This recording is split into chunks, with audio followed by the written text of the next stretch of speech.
Welcome to the Bamgboshe Happy Hour. I am Peju Bamgboshe Rothlisberger. Hi, everyone, and I'm Naomi Bamgboshe. And this is a Bamgboshe Happy Hour film and TV edition. How are you, Ma? What's up? Oh, I'm wonderful, sweetie. Everything is going beautifully over on my end. As usual, enjoying my glorious, glorious morning. How about you, sweetie? What's happening with you? Well, everything is going well. Don't really have too much to complain about. It is, I don't know, another nice August day. We'll see what happens. So like I said, the summer is just flying by. But I think we should start things off with a nice toast. Okay, sweetie, who are we toasting to? And I hope it's for something wonderful, a happy occasion. We are toasting to Dionne Warwick, who slammed Piers Morgan, who was dogging out Beyonce's Levi's ad. And, Dionne Warwick is very active on social media. And, Oh, wonderful. yeah, because Piers Morgan was making some jokes saying, oh, very disappointed to see Beyonce culturally appropriating Marilyn Monroe in her new Levi's ad. And Dionne Warwick told him again, are you still getting involved in women's business? So That's funny. Okay, let's say continued long life, prosperity, health, wealth, and happiness to our one of our goddesses, and that is the wonderful Miss Dionne Warwick. Salud. salud.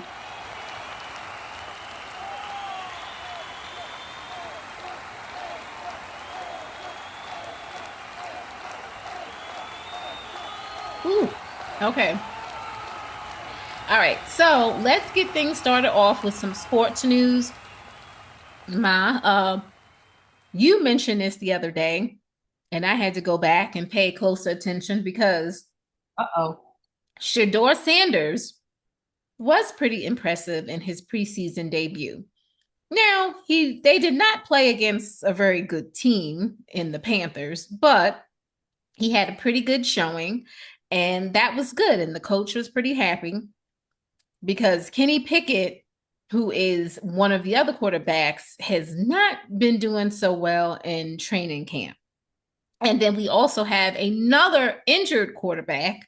So that's not good. Now we still have Joe Flacco, who, even though Joe is, like I said, 59, or however old he is, or 74, I don't know, something like that. He still was very capable of having a few good games, but he is no longer able to go out and consistently have like 10, 12, 14, 16, 17, strong games. So we'll see what happens. Shedeur may get an opportunity this season to start. We don't know. You never know. Said they knew they'd need Shador. They knew it. Okay. Okay. To see, hear, and see something good going on that is really relevant to his purpose, which is Oh, just to play good football. Yeah. oh, oh yeah. So that was good. In tennis news, I don't really know exactly what happened, but I just kind of wanted to put almost like a not really a PSA, but with Naomi Osaka, she lost in another tournament against someone who she was favored to win against. It was a teenager, and First, no, first round. First round. I don't know, but she was expected to win. Early. Or yeah, it's Early. yeah, okay. And she was very upset, very distraught, and she, was crying and everything. And I just feel bad because I think that she really needs to take care of her mental health. And if tennis isn't the thing that brings her joy right now, then maybe she shouldn't play until she gets her mind, in a place where she feels good, whether she wins or loses, because it seems like she's in agony when Yeah. she's playing. And her coach is no longer Patrick, the guy that was Serena's coach, Serena's last coach, Serena Williams. Yeah. They parted ways. Well, I don't know what all is going on with Naomi, but I'm like you. It seems as if she needs to take a step back and assess whether or not that step is going to be a permanent withdrawal or, whatever, what she wants to do with her life. But she's got to get her head together, her head and her game, and her head as it relates to her life and Mhm. being mother, so yeah, she needs to take care of herself. Self-care at this point, Yeah. definitely.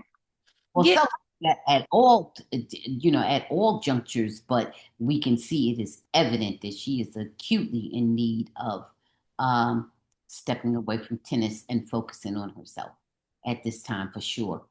Yeah, No, for sure. So I'm just, sending positive vibes to, Naomi Osaka and her family as she, takes better care of herself.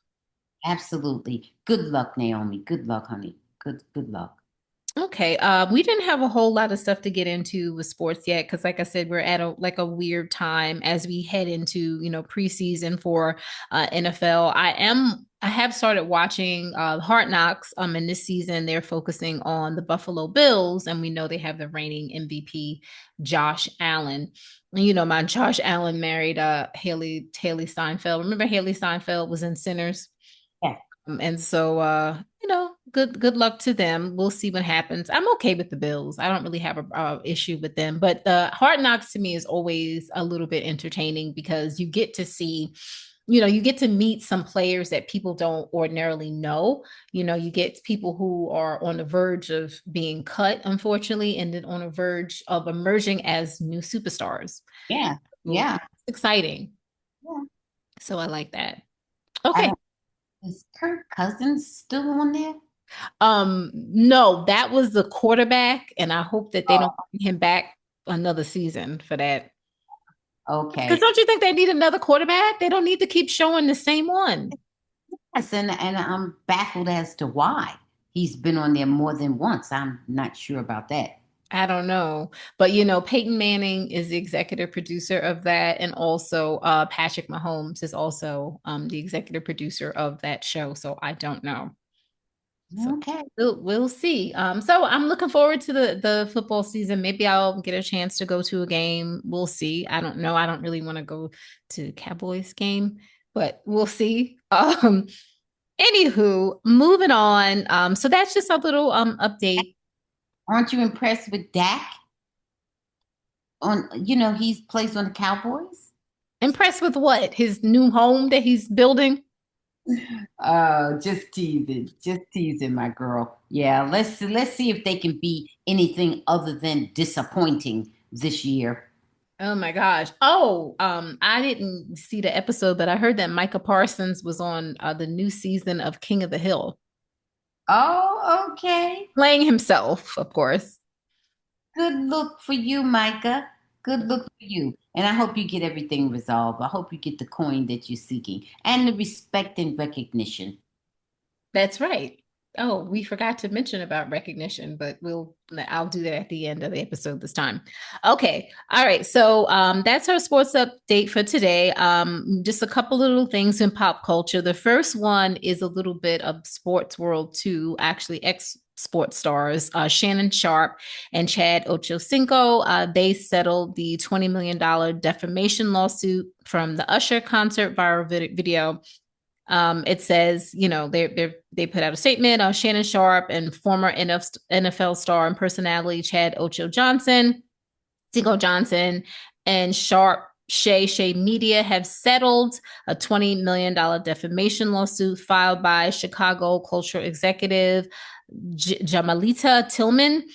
The dispute stemmed from a April 2nd viral moment at the Usher concert where Tillman, seated in the front row, shared prolonged eye contact with the singer as he fed her a maraschino cherry. And then on Nightcap, Sharpe and Johnson discussed the video, implying Tillman was married at the time and suggesting the encounter has led to her divorce. Tillman maintained she was single both then and now, and that the false narrative damaged her personal reputation, her standing as director of the Harold Washington Cultural Center, and her work as a homeschool advocate. She's in Chicago. Yeah, Is she? I don't know. I'm asking, is she based in Chicago? I don't know. She claimed she made repeated requests. We talked about all that stuff. I don't know where she's. I'm trying to see where it says that she's from. Okay. Yes, Chicago. Yeah, because Harold Washington was the mayor of Chicago. So Yeah. that's why, yeah, okay. And so Chad Ochocinco, not Chad Ochocinco, sorry, Shannon hinted at a financial strain while joking with Johnson about an unpaid $5,900 debt that Chad Ochocinco owes Sharpe. So, what are your thoughts about the settlement? I don't know. I hate. Do about nothing. I'm still going there. Much ado about nothing. And, she was just embarrassed. And so, she just felt the need to uh, free herself or defend herself or whatever. I don't see much in it. I don't I, see much culpability either way. I And don't. I don't know what technicality, she, received some money on or what level of inconvenience it was to them to be bothered with the whole thing, but nothing, That's nothing. what my thing is. My everybody that sues you doesn't need to get paid. Yeah. So Well, I'm a little bit worried about that. what I think in this particular case is probably at this particular time. I think maybe if this would have happened a year or two ago or a year or two from now, it would have been different. But right at this time, just this is enough smoke and fire. Okay. Well, They just and just lay low for a minute. well, that's what he's trying to do, and Yeah. that's why they just said just give it to her, whatever. Even though it's totally unrelated to anything sexual or whatever, it's just an annoyance all the way around. I'm You know? sure they didn't pay her 20 million, but still. Oh no, of course not. I'm sure it didn't. Insurance covered something, whatever. Yep. Hmm. Okay. I still like Shannon. I just think that Shannon makes a lot of stupid decisions, but in this case, I don't really see where I'm like you. I think this is much ado about nothing. Um, and so and I like I said, I maintain I thought that that was something that was going on everywhere. I didn't think that Shannon and Chad were the genesis of this whole story. I thought that that was something that I just saw online. Like, I don't know. Well, who knows? Maybe she's suing some other people too. I don't know. That's true. We don't know that. And allege, we don't know. So we Yeah, don't absolutely. Absolutely. We just don't know. Hmm. Okay. Moving on to somebody else who was being sued, and who's my girl, who I, really like and admire. Um, Issa Rae is being sued by three LA screenwriters who claim that the movie she produced, One of Them Days, is a ripoff of their movie. Writers Tyrone Perry, Sean Oku, and Joshua Isaacson filed the lawsuit against her company, Color Creative, TriStar, Sony Pictures, and screenwriter Sarita Singleton on July 30th, according to Complex Magazine. They claim the film, which stars Keke Palmer and SZA, copies their 2020 script called One of Those Days, citing 29 similarities in plot structure, character arcs, and overall tone. The trio claim they shared their screenplay outside of their group for the first time in 2023 when they gave it to Dana Hamu. By April of the next year, they submitted the script to producers Roman Arabia and Xavier Charles, who declined. Xavier previously worked on Insecure for HBO's, Issa series. Her production company announced One of Them Days soon after. Oh my God. As soon as I read the script, I'm a big fan of Sarita Singleton's writing, Issa previously said. She just writes the best female characters, the best female friendships. The writers hired veteran screenwriter John Bercato to compare the scripts, who claim the similarities are substantial. The writers want a jury trial, attorney fees, and damages. One of the days grossed over 51 million on a $14 million budget, and a sequel is currently in the works. Hmm. Thoughts on that? Well, let justice prevail. That's all I'm going to say. That's all I'm going to say. Let justice prevail because here I'm not feeling or smelling a con job. Here, I'm feeling and smelling and hearing people who genuinely believe they have a legit lawsuit. Mhm. Uh, Whether or not they do or not, no. whether or not it is, and whoever prevails, I can't speak to all that, but I think it is a legitimate lawsuit. Yeah. That's I think that they believe what they're saying. I don't think they're trying to any. absolutely me too. Okay. And we aren't referring to anyone in general. We're just saying when we hear about lawsuits. Right, absolutely. Some are bogus and some are genuine, you know. Yeah, and Okay. I think they put in some work somewhere doing something. Now, as to whether or not, who owns what, who did what, let the courts decide that. Okay. Okay. All right. So speaking of con artists, moving on to some films and movies. The first one is The Pickup, starring Eddie Murphy, Keke Palmer, Pete Davidson, and Eva Longoria.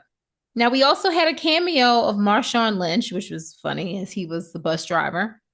Now, when a routine cash pickup spirals into a full blown ambush, two mismatched armored truck drivers, one is seasoned, that is Mr. Eddie Murphy, and then a rookie, which is Pete Davidson, are thrown into a day of escalating danger. Of course, Keke Palmer is somewhere in there when it comes to the danger part. Now, I'll let you start with your thoughts on the pickup. I thought it was substandard. Okay. I thought it was a high hooch at best. I really did not like it. Didn't think it was very funny. Didn't think it was very clever. And I'm one that usually really loves a lot of car scenes, these car chase scenes and speeding and all this kind of stuff. I really usually enjoy those kinds of scenes. And in this particular movie, I wasn't even enjoying the car scenes. For some reason, I don't even think that the car chase scenes were done well. Um, Kiki is talented. Eddie, we know he's off the hook talented. Um, Sad to see Angus Cloud. That was sad. No, that was not in this movie. I'm sorry. Oh, I'm sorry. No, he was in We'll the. talk about that next week. I'm sorry, sweetie. That was in See Is So Bad. I forgot even who was in it. Yeah. No, it was Pete Davidson. I'm sorry. And I'm still scratching my head as to what his talent is, on screen talent, that is. So, I, hi hooch, daughter. Hi hooch. Okay. It was basically just silly. Eva Longoria, I just thought it was silly. Okay. So here's my thing. Of course, we all love, there's a consensus. Everyone loves Eddie Murphy. Eddie Murphy's, extremely talented, funny man. And what's the name? Keke Palmer, I think is a very talented actress. Eva Longoria, I like Eva Longoria a lot. She's a hit or miss for me with certain things. Yeah, Um, I think she can be really good in certain roles, and I think other ones not so much. right. Um, and Pete Davidson to me has never been funny. I And just like I said, I'm still scratching my head wondering what the talent is. I don't find What him that on screen talent is. I haven't gotten it yet. I don't find him that funny. I don't find him, as like someone who I would think of as like a leading man. Um, I don't know. So this script was very, very, very just not much work went into it. It seems like something that you put into Chat GPT and say I want a generic buddy comedy, car chase, older guy, young, rookies sort of comedy, and this is what you get. And it would take all of 30 seconds for Chat GPT to spill it out. So Right. wasn't really funny, was kind of awkward, did not feel the chemistry with any of them. Nor did I, not at all. So it definitely gets a hooch from me. I was thinking like a 4 hooch. Okay. Um, but still love Eddie Murphy, still love Kiki, and I like Eva Longoria overall, just in general as a person. Uh, Yeah. so that's about it. I didn't think it was a great vehicle at all. I'm with you. I'm coming in right around that 3.5 for tops. Yeah. Tops. Okay. So let's move on to another movie that we saw, and we may have more positive things to say, called Freaky Tales. And it is set, well, first off, it stars Pedro Pascal. Yes, Pedro Pascal, Too Short, Angus Cloud, R.I.P., Normani, and of course Jay Ellis, who gives a really good performance in here. Set in 1987, Oakland, California, this anthology film blends like action, music, drama, and is like 4 interconnected stories. One is like rebellious teens. They get into a conflict with neo Nazis. The second one is Well, they a were kind of attacked by the oh, no, neo-Nazis. they were attacked. I'm sorry, they were attacked. They were Yeah. they were completely attacked. I didn't say it correctly. My bad. Then there we have a female rap duo who enter like a competition with Too Short, which is pretty funny. Then we have a hitman who embarks on a really dangerous mission. And then we have an NBA player. And we actually do have Floyd, actually is Sleepy Floyd, has a cameo in here. And it has like a really good fight comeback, what do you call it, scene that's really really good that Jay Ellis does a really good job of. um I'm just gonna say I really enjoyed it. It was better than I thought it was gonna be.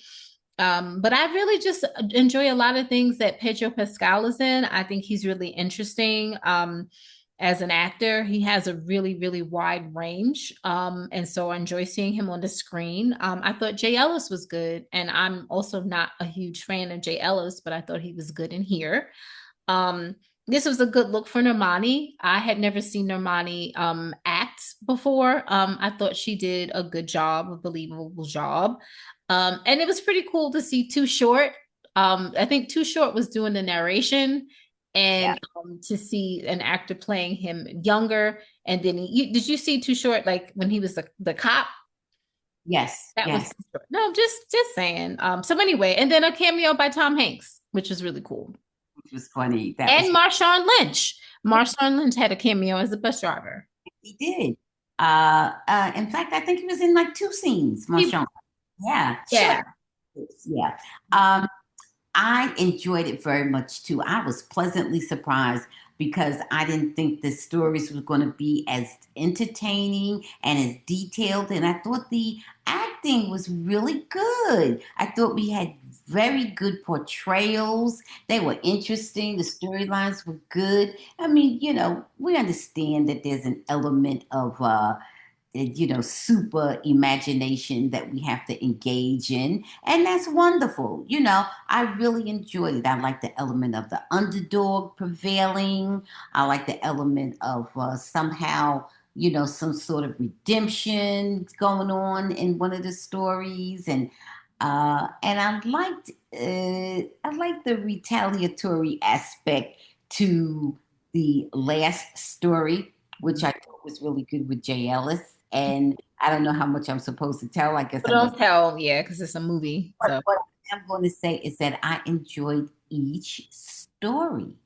Each story was very good. mhm.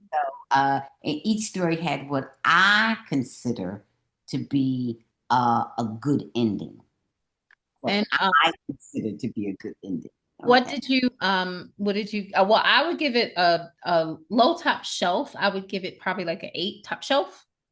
Good, good. I'm coming in there too. I'm coming in. I'm, not just to, echo you, but I'm coming in there because that's how I really felt about it. I really felt it was very good writing and very good acting.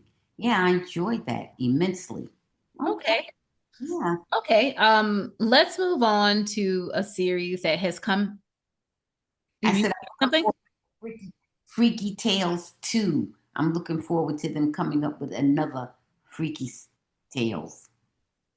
Okay, let's see. Who knows? All right, no, let's see, man. No, because sometimes they ruin things when they do all these sequels and everything.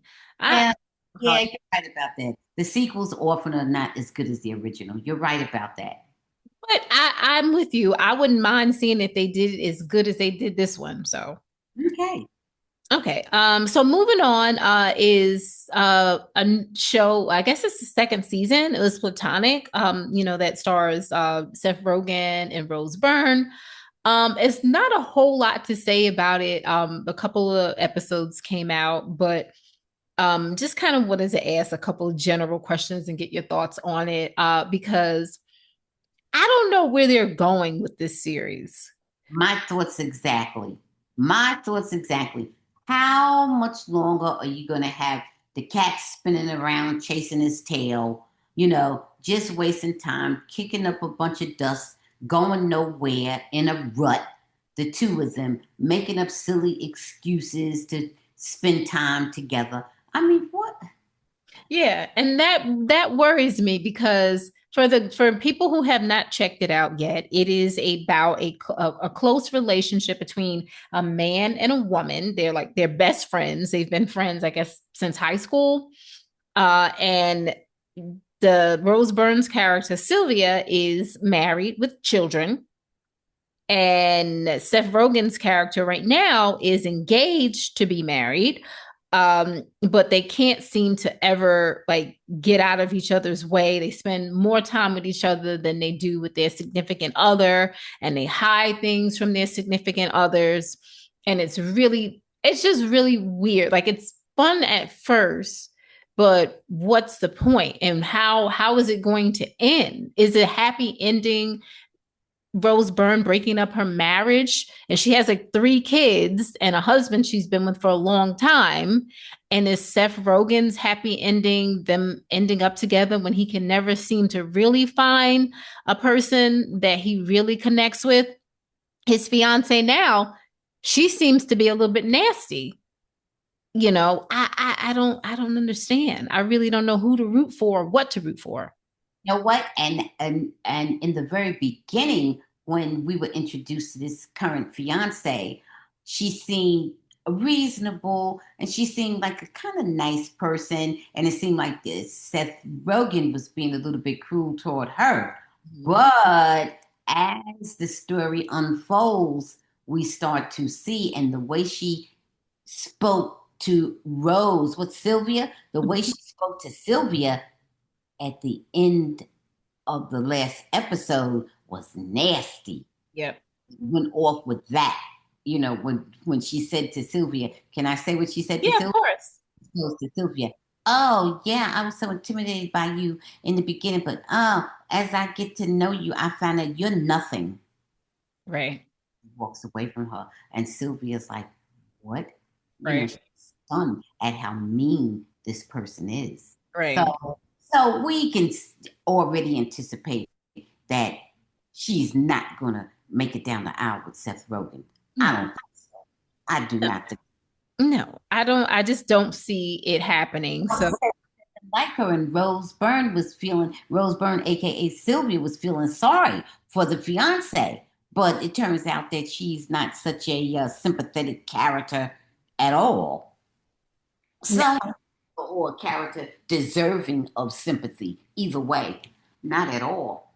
Okay. So, so yeah, so it's entertaining, but I just don't see how it's going to end and how it will be a satisfying ending for the viewer. And I think that's my issue. Yeah, you know what? Let's just see what these writers are going to do, because they're going to have to really put their thinking caps on to make this entertaining for another season. We've Right. done and said a lot, and we're still back at square one. So they're going to have to really get creative to pull this all together, to make it, like you say, to make it make sense, or to make it worthwhile for the viewers. Okay. So yeah. So let's see. Interesting, but we'll see what happens. Okay. Moving on. I was gonna I don't know, did you get a chance to see Chief of War? I only saw a little bit of the first episode, Okay. and okay. No, if you wanted to say something, go ahead. I was just going to say that I could tell, early on, obviously, that it was about pride, culture, and unity, Mhm. and tradition, power, and greed. Mhm. Uh, you know, uh, in Hawaii. Okay. Can I say in Hawaii? Can I say Of that? course, you can say that. Yeah. It stars Jason Momoa. Yeah. Yeah. And tribalism and so forth. So, and it was, the setting was in what, 18 something, Mhm. right? The setting was back a long time ago. I'm going to say a couple hundred years ago. I don't know, but maybe not that long ago, but let's say 150 years ago or so, Mhm. right? Something like that. Yeah. And so you have a lot of very old traditions going on. And so it's a lot of, kind of barbaric kind of behavior, which was prevalent at that time anyway. Mhm. So you really need to just be prepared to see a lot of fighting scenes with, crude weaponry, you know. Mhm. So it's that kind of film. Yeah, listen, I have to, continue to watch it. I don't necessarily like a lot of violence in that way, but I think it is doing a really good job of, telling the history from the indigenous perspective in Hawaii.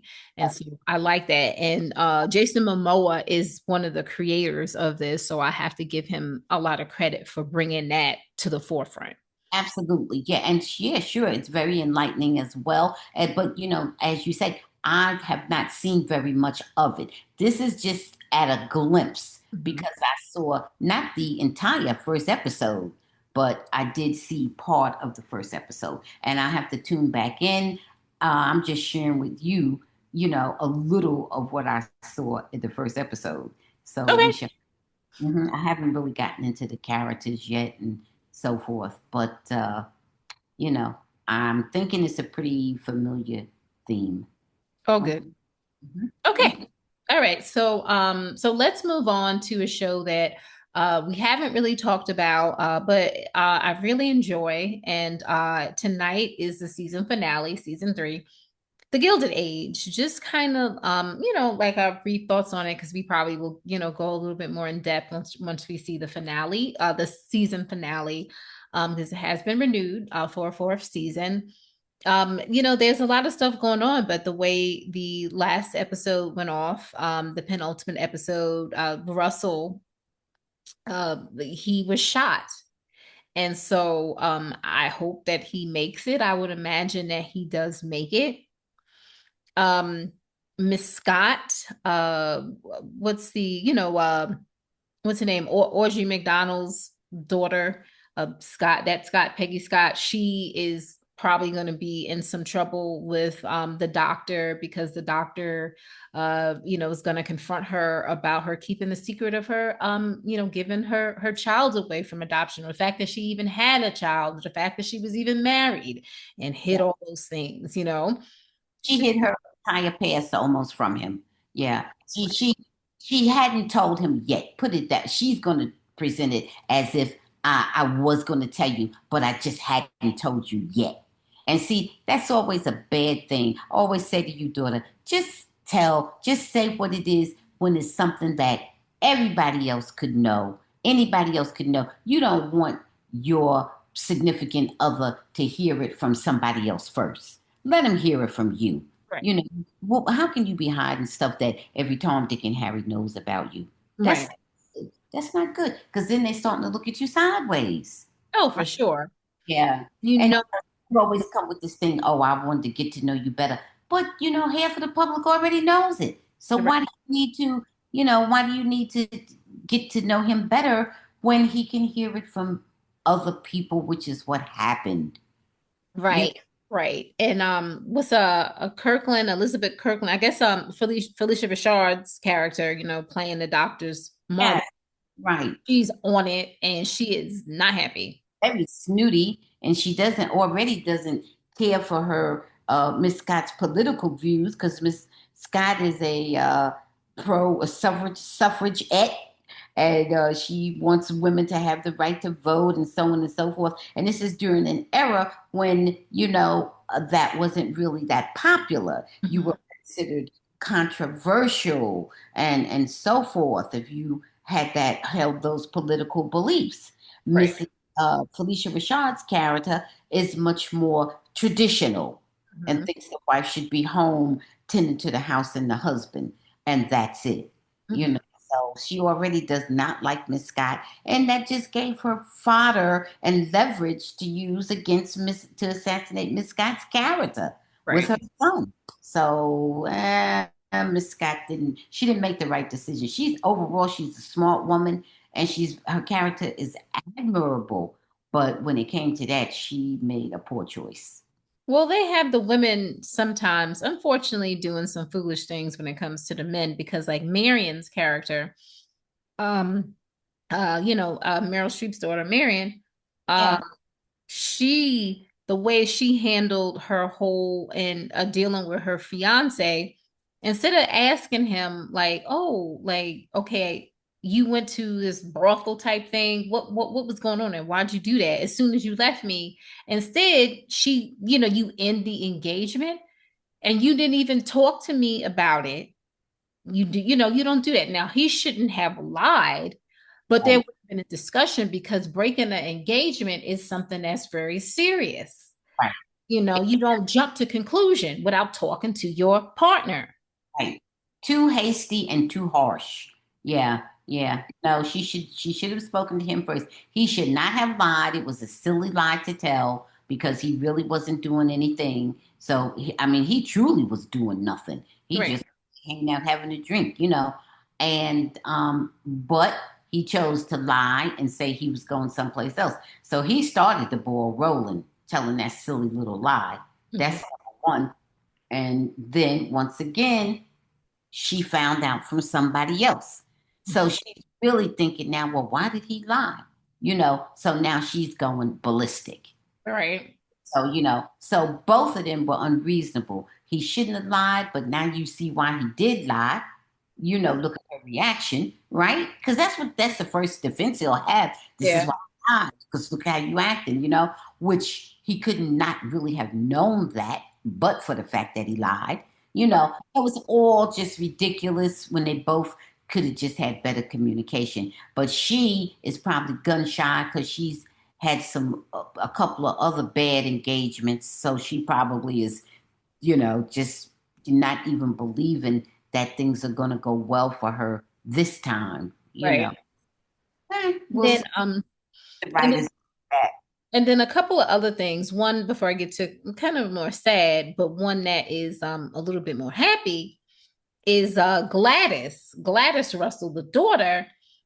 She and the Duke are starting to actually really like each other. And he's starting to have more respect for her. And I think she actually is starting to like him. Okay. Maybe, Right. Right.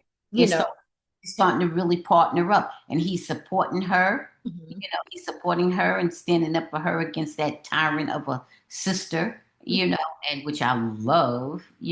So yeah, yeah, they're developing into a legit couple. mhm. And Okay? you see, yes, and then you see what is really the problem with the sister. The sister is just jealous and doesn't have anything going on for herself. Yes, of That's course. really what the problem is. She's Absolutely sympathetic in a different way. right. Um, Right. Yeah. More of a sad story, and interesting the way they dealt with it. Well, was Oscar. Oscar's character, what's her name? Christine Baranski's son, and Yeah. son Oscar. Oh, yeah. Now they know.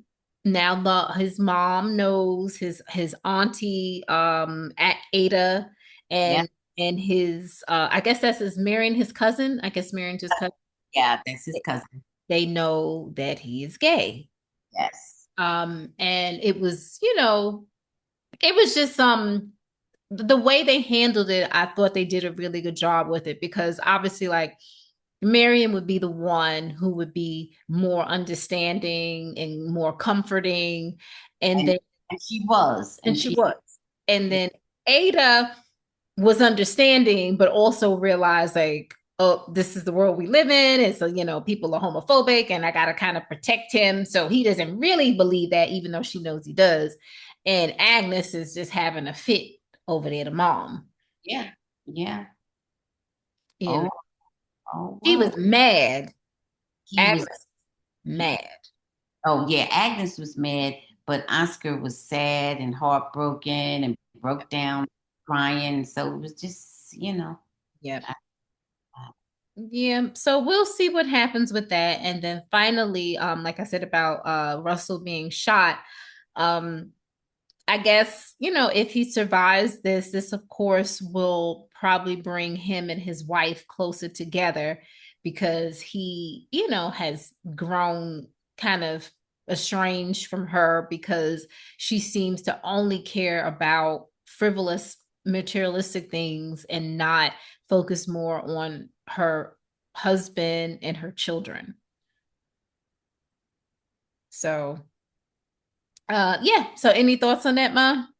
well, I'm in agreement with you. However, what I want to say is that I think that he has allowed her, he has indulged her to the extent that she, can do that. She can just run around and, and to throw parties and, do a lot of social climbing and all that kind of thing. But I think when push comes to shove, she really loves her husband. And I think she'll support him in whatever it is that he wants to do. I think she, you know what I mean? I don't think she's just like in it for the money or whatever. I think she really loves her husband, but she just has been so indulged. She hasn't had to, suffer anything or, she hasn't had to give up anything. She's been pampered and spoiled. But I think she's a ride or die wife if it comes down to that. Yeah. Oh Yeah. no, I definitely believe she loves her husband, but I think that, like you said, she's just been allowed to get away with bull crap, and Yeah. because of And that, he's enjoyed that. And he's enjoyed that he was in a position that his wife didn't have to do anything that she didn't want to do because he's making money like that. Okay. yep. Okay. So we will see the finale tonight, guys, and we will give you our thoughts on it next week. All Okay. right. Moving on to, I think this was probably the penultimate episode of this. We're not gonna talk about Wednesday. We'll talk about Wednesday next week because yeah. Okay. Okay. BMF. Now, there's a lot of stuff going on with BMF, obviously. This is just coming off of Purdy overdosing and, them dealing with the aftermath of that. And I know there's stuff with the Bloods and but Meech sees a way in which he can kind of work together with people. He's not a Blood or a Crip, but he wants to unite everybody and make money. So that part was good on him that I saw. um Right. Lamar, I'm so sick of Lamar. Why is he always? I don't know. I don't know what is making them think that Lamar's character is, just indestructible because he just gets more vile every minute. Every minute he just go you when you think he can't sink any lower, he sinks lower. You Yeah, know, not interesting. not at all. Not at all. Just toxic. Just totally vile character completely. Evil personified. And I just hope they get rid of him somehow. Yeah. And he whose kid does he steal? Oh, he steals B Mickey's Let's be kid. Mickey's daughter. Right, Yeah. right, And the mom. right, And I don't know if her and B Mickey, that's his B Mickey's wife, I think. right. Married. Yep. Yeah, yeah. He Lamar has B Mickey's wife and child. you And know, and he's gonna hold them until he can get a hold of B Mickey and maybe Meech and Terry too. I don't know if he wants one of them or all three of them or what he's doing. seems like all of them. Yeah, But Meech and Terry finally put two and two together that B Mickey, has betrayed them. And yeah, they're gonna have to deal with B Mickey, but they also gonna have to deal with Lamar too. yeah, So absolutely. Markeisha's husband ran her over, and that was just real dumb. And Markeisha, to me, they can get rid of Markeisha too. I agree 100%.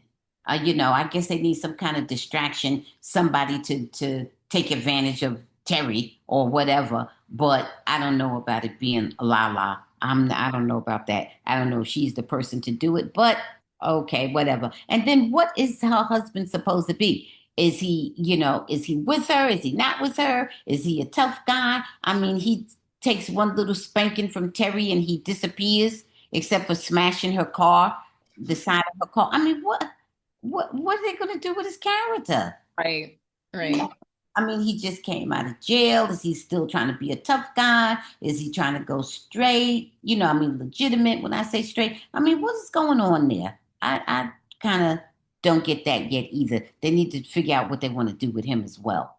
Yeah. Do they want to make him interesting, or do they want to make him a non-entity? I'm not sure what they're trying to do with him. Hey, I don't know. And then Nicole, she has her baby, and her and her mom, Lucille, they kind of make amends at least for that time because she has a C-section, which we know nowadays people have C-sections and it's quite normal.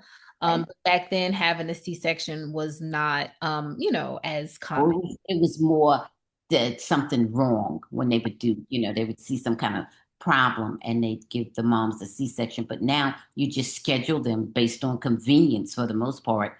Right. Well, assuming the baby is fully developed, of course, but uh, I'm still, come on, writers, don't bury it. Let it be at least a bit of the storyline when we really determine who the biological father of the baby is. Don't act like it couldn't have been two people. Just Right. don't just sweep that under the rug like it never happened. Address it somehow. You can make it big or make it small, but don't act like the audience is so stupid that we don't realize that she was sleeping with two men during the time frame that she could have conceived. You Right. know, so I hope they will get back to that.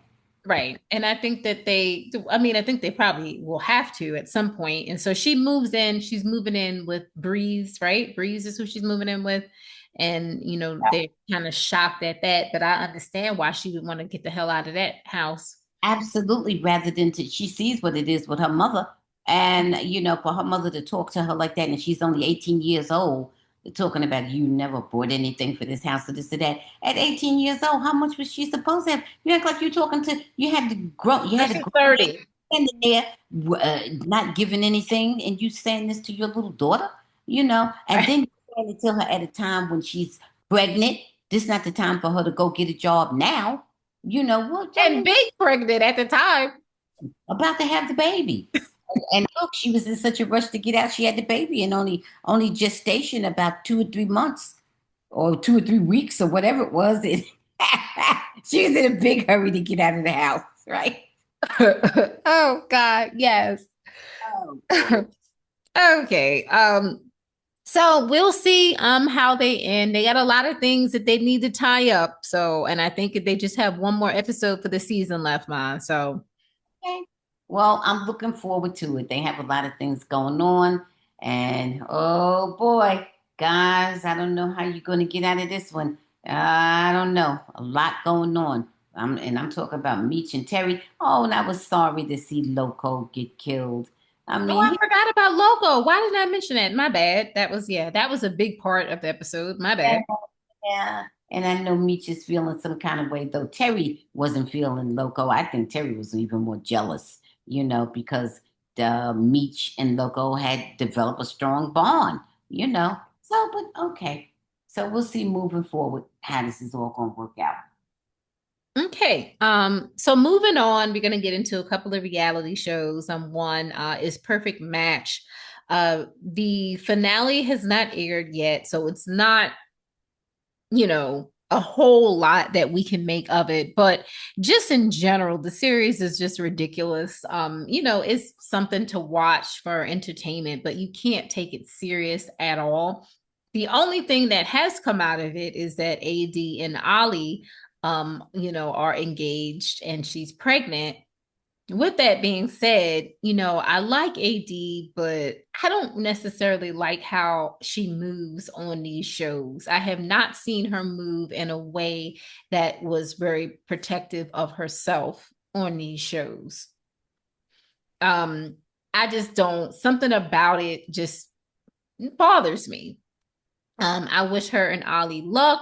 I hope that they have happiness with their, impending, new baby and nuptials coming up. I don't know when they're going to get married. They haven't said when. They just are engaged. Okay. Well, So, yeah. uh, Ma, before you get into it, just kind of a couple of other things with these different couples and whatnot. You can't really take it that serious because a lot of these people, all of these people have been on other shows and they're under contract, they're getting paid. They're not like people who are fresh just on the show, who are really, possibly really looking for love and to get married. These are stars from Netflix, from wherever, else, USA, sorry, like Peacock, that are coming on here and that are getting a paycheck. Yeah. We're seeing QT pop up here, who was from The Circle, who was from Battle Camp, and now, here she is on The Perfect Match. We've seen Justine, who won Love Island USA one year, won Love Island Games, won the challenge, and now she's on Perfect Match. How many times are you going to see Scott? How many times are you going to see Louis? Right. Yeah. Yeah, you're right. So And you just heard they're making the rounds, and you know what? And they may find love while they're making the rounds, but it really is making these shows seem like they're bogus, like they're not what they claim that they are. Like these people are, like you say, they're just working for a paycheck, like they're not even really serious about any of it. now, Louis, there's all types of rumors, and I say rumors because we don't know that Okay. Louis may have a child. We don't know that he A won from the child? recently. There's only, yeah, well, I guess so. I mean, he's only 23, so you figure whatever child he has is pretty recent. Uh, but you know what I mean. But this is what I want to say. Um, sometimes they really do run into love and so forth. But I really believe that these people are taking the jobs not only for the money, but in hopes of getting bigger and better acting jobs. Well, no, but see here, but no. Yes, with everything you said, but Perfect Match is really more of an anomaly than a lot of them because just like a regular reality show, you may take it in hopes of, oh, I want, to get other opportunities, get more money. These people are under contract. These are not, they have gone past just like, oh, I'm going to be on Love Island for the first time, or oh, I'm going to be on Love is Blind. They're committed to doing certain work, certain hours, certain pay rate. I got Right, it. right. And Louis is on another dating show that comes on after this. I forgot the name of it. He signed up to do that. This is And Pop the Balloon. was he no, somebody from this show was on Pop the Balloon. Somebody was on there. Yeah. Okay. Louis was on Battle Camp. Mhm. Um, I remember him from Battle Camp. yeah, he might have been on Pop the Balloon. Anyway, but to make a long story short, the other thing about Louis was, and I think I mentioned this to you, Ma, he is dating Huda from Love Island USA. Good, the name of both parents. We That's don't know for sure if he's a parent, but we've seen them together. Yeah. Well, that's good. I have no doubt that Louis will date a lot of people. You will. All Okay. right. Salud. I mean, All right. We have to get into the reality show that we have been following and breaking down, and that is Love. No, I'm joking. That is Big Brother season 27. Today is August 10th. And I think today is it today day 35 or day 34 in the Big Brother house? Well, I have to do the math. I'll do that later. All right, guys. So the new HOH is Ava. Yay! On the Go, block. Ava Flower Child. On the block. I don't know. I'll tell you how I feel about Ava in a minute. On the block, we have Keanu, we have Vince, and we have Zach. Now, couple of things with that. How did Ava get the HOH? It was between her and Will, and they both didn't want it, and they were throwing it to each other. And Oh no. yes, and so Ava wound up getting it. Now, Ava and Will, I think, and based off what I've been seeing from the feeds, they're the closest with each other. They trust each other. Ava trusts Will, I think, more than anybody in the game, and I think vice versa. Okay. So and they're funny. Like Will hide behind doors, and Ava will have conversations with people, and he'll pop out, and talk to the camera and say, "Oh, are they gone?" And it's really cute. I really like it. Mhm. Okay. With that being said, so we have these people on the block, Ma. We do know, for everyone knows earlier, that Zach won a bribe, which is $10,000. The $10,000 bribe can get him off the block if he still remains on the block during the veto ceremony. No one in the game, as of the recording of this episode, knows that Zach has this bribe. So, moving forward, Ava has said that she wants to, as a renom, she was thinking, okay, Morgan. And the reason why Morgan is because of the way that Morgan has been reacting to Vince and Zach being on the block. Morgan is spiraling. Morgan doesn't know what she's going to do in the game. How does she choose between Zach? How does she choose between Vince?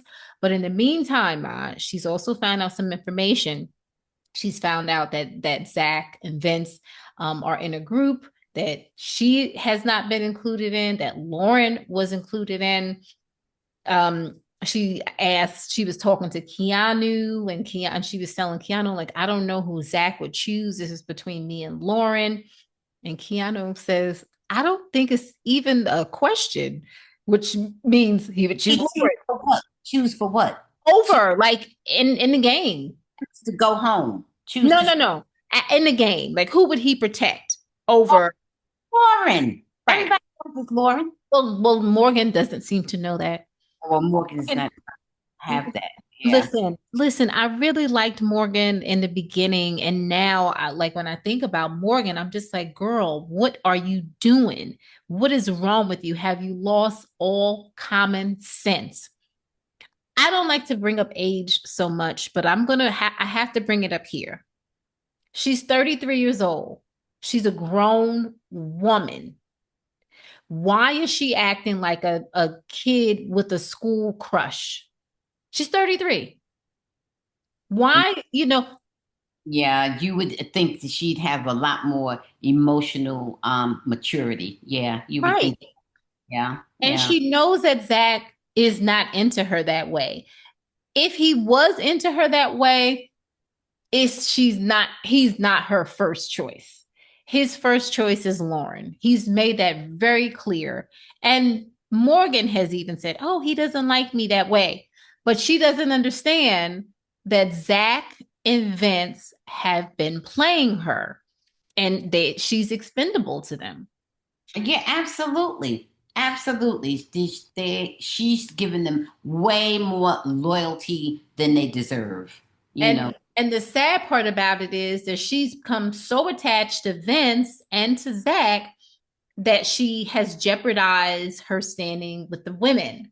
Yeah, and she hasn't played it. And I think that as a woman, you can have male allies and you can be close with them, but you don't neglect your women your female friends going running off behind these guys who have their own agendas.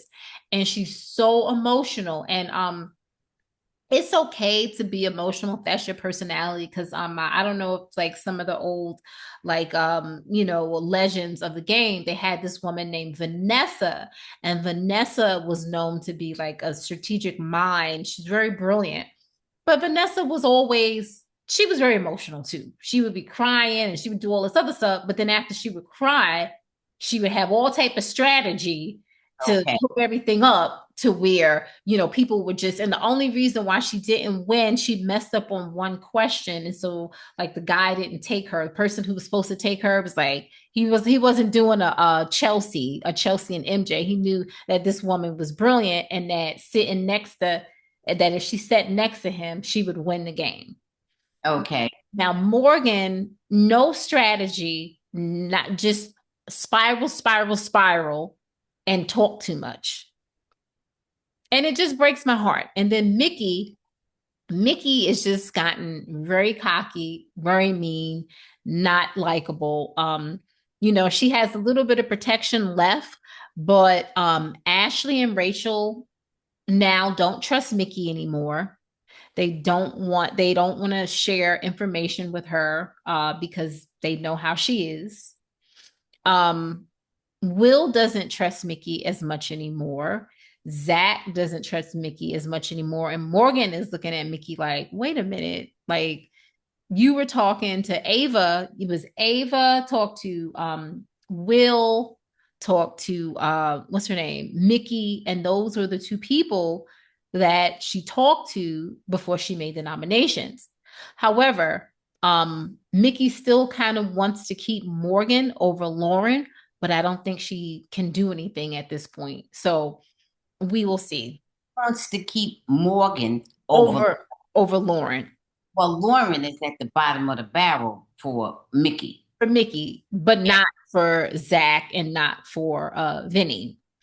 Right. Speaking of spiraling, Vinny is spiraling extra. He's 1 minute crying, 1 minute sulking, all type of crazy things. So let's move forward. We have the veto competition, and the veto competition is kind of like the prize swipe. You answer some questions. If you get it wrong, you're eliminated, and then you get to choose from whatever prizes are left. So Ava won $5,000 during this competition. Good for her. Zach won a trip to London, but decided to give that to Will. Now, that was, I guess, a way of him working to try and get Will to help him with the veto. Yeah. So we'll see if that works. But Zach gave his trip to London to Will. And let's see, Rachel and Zach now have a 24-hour punishment in which they were tied together, and it was something that was going on in the backyard, but the feeds did not show us. Keanu is a butler, and he has like a big butt where he's serving people like pigs in a blanket ever so often. And Vince is an egg specter. He had like a big egg costume. Don't know what that means, but that's what Vince had. And the winner of the competition of the Power Veto is Catherine. Okay. So, okay. Yeah. Well, so listen. So, as an opportunity. No, right? Everyone doesn't have an opportunity. So here's the thing. I mean, throughout the game, people get opportunities. Yes, but the people who needed it the most, like Morgan needed to play, she wasn't chosen to play. Well, so, and for everybody that, just to remind you guys, it's whoever is the head of household plays in the veto, and then the 3 nominees, and then 2 additional people are chosen. People, right? Yes, and so Ava was chosen. Ava was the head of household. She was going to play. So Catherine was chosen randomly, and Will was chosen randomly. So there you go. Well, see, when you say who was chosen, who's doing the choosing? It's in a bag. You pick. It's random. It's random. Well, that's what I say when I mean you can't say the fix is in. You can't say that. It's just how it goes down. It's unfortunate that Morgan, well, not But this. Morgan kind of deserves it too because she shouldn't have been trying to have Mickey go. I That's mean, how Mickey, Jimmy go home. a lot of people feel. That's Yep. how I feel, but she has her allegiance over there to Zach, first of all, is and then to a lesser degree, Vinny, and Right. whatever. But okay. And I don't know what happened to her bond. I don't know what happened to Morgan Mickey bond. I guess that just went on out the window completely. Changes. Mickey has like mood swings too because she's all about Riley and Catherine. It's really weird. It's really uncomfortable. And and not only that, who's going to support you, Mickey? Right. I'm not sure because everybody is feeling kind of tentative about Mickey now. Oh, for sure. Oh, I don't know.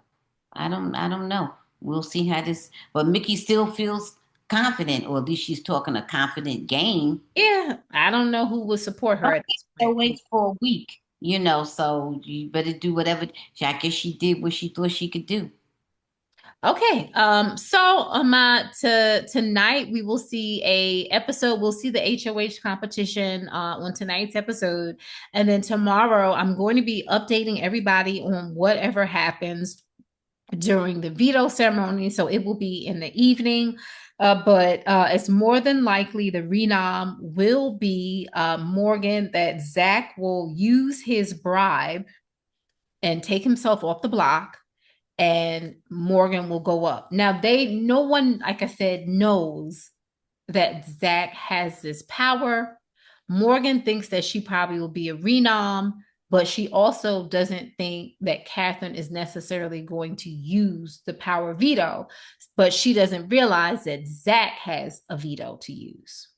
Yeah. Well, see, that's a superpower for Zach because nobody knows that but who? Julie.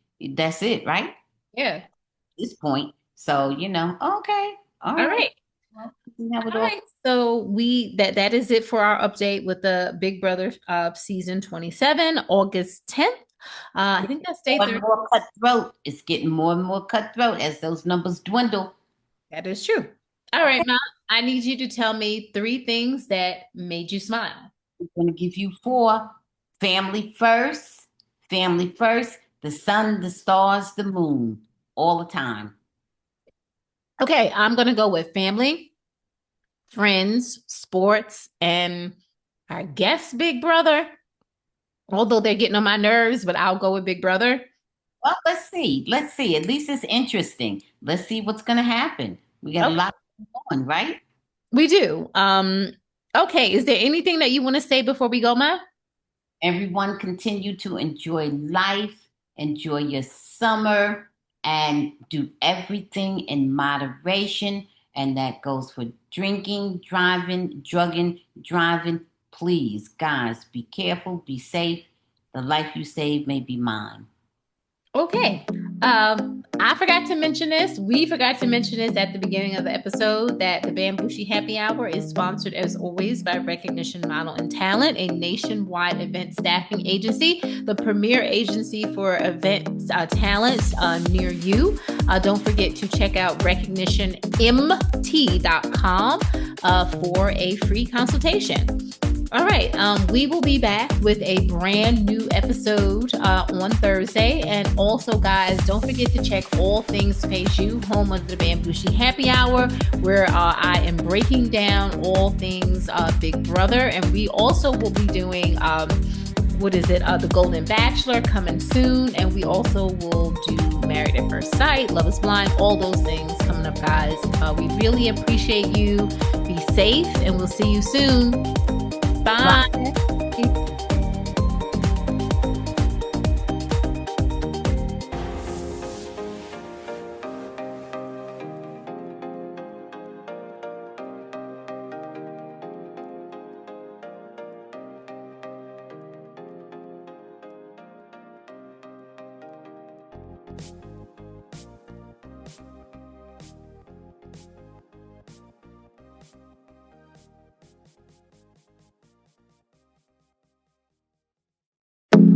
for watching. Please subscribe and check out full episodes of the Bamgboshe Happy Hour podcast, streaming on most platforms.